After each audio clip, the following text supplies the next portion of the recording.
ಹೋಂಡಾ Activa ಬೈಕ್ನಲ್ಲಿ ಬಂದು ಸರಗಳ್ಳತನ. ನಗರದ ವಿದ್ಯಾರಣ್ಯಪುರಂನಲ್ಲಿ ಘಟನೆ.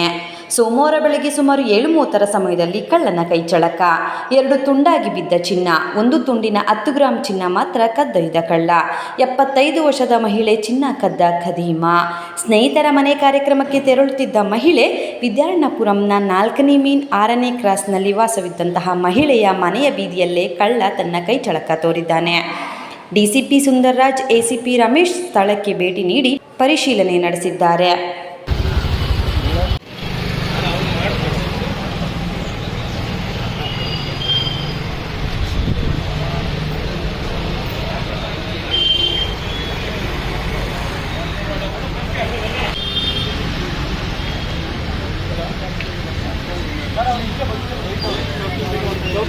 ಮಾಡಿದೆ